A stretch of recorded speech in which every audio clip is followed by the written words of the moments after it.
को मेरा प्रणाम। मैं अजय शर्मा। एक पुस्तक चर्चा के लिए जो मैं आजकल पढ़ ही रहा हूँ और उसकी एक एक कविता में से बीज रूप में कोई चीज यहाँ टिक की जाती है। वो हमारे जो आजादी का संग्राम था उस समय के प्रसिद्ध उद्योगपति थे आर के डालमिया। और वो ऐसे उद्योगपति थे कि उनका जो पर्सनल रिलेशनशिप थी जिन्ना जी के साथ भी थी, गांधी के साथ भी थी, नेहरू के साथ भी थी। तो ये माना जा सकता था कि वो चाहें तो बंटवारे में हस्तक्षेप करके और परिणाम ला सकते हैं।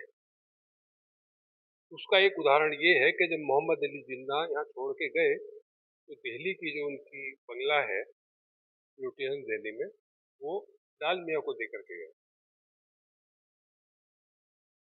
उन्होंने एक शादी उनकी बचपन में हो गई थी, 16 साल की उम्र में, पत्नी 12 साल की थी। 2-3 साल में पत्नी का देहांत हो गया। उसके बाद जो उनकी शादी हुई तो वो उस पत्नी में अपनी पूर्व पत्नी को ढूंढते रहे, रियलिस्टिक में, अंतर व्यथा में।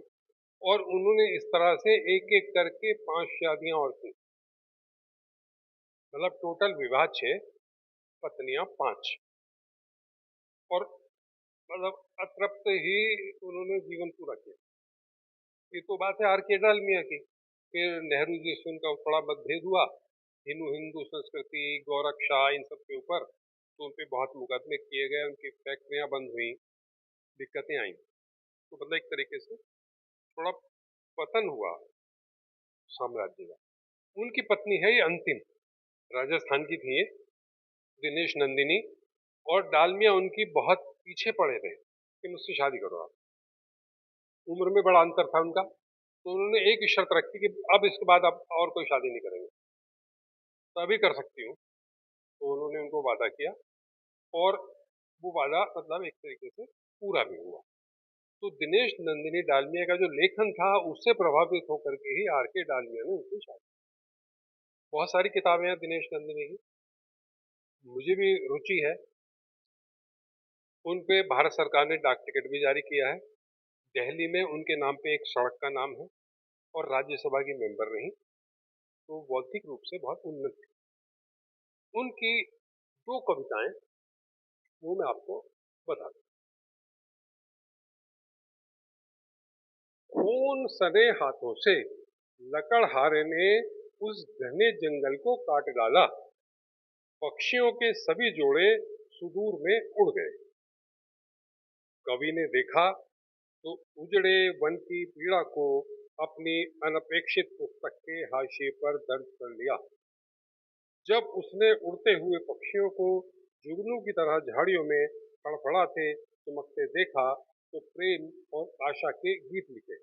किंतु जब एक मखमली परिंदा गाते गाते नीचे लगी आग की लपट से झुलसकर गिर गया धरती पर, तब रुक गई कवि की कलम और वो अचेत होकर गिरकर पत्थर आ गया।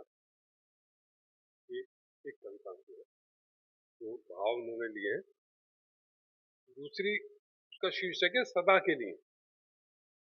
ये कविताएं देखिए तुकांत की श्रेणी में नहीं है। जनरली वो या तो गीत तो तुकांत होता है जिसे गाया जाता है, और कविताएं भी तुकांत होती हैं, पर कविताएं अतुकांत भी होती हैं। पर वो किसी जगह से चल के अंत तक पहुंचती हैं, बीच में खो नहीं जाती। तो हमें अपनी किसी कविता ही लिखनी है, वो उन लोगों के लिए बहुत अच्छे उदाहरण है। अब ये है, हम घर की तलाश में निकले। हम से मतलब है पति पत्नी। सराय वाली वृद्धा ने पूछा, 1 घंटे के लिए, 1 दिन के लिए, या 1 रात के लिए? मैंने कहा, सदा के लिए। उन्होंने चाबी दे दी।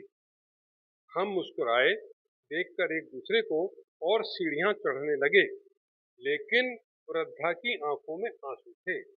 उसने बहुत से ऐसे ही युगलों को चाबी दी थी सदा के लिए, जो 4 दिन बाद ही चले गए थे विदा लेकर एक दूसरे से अलग अलग राहों पर सदा के लिए।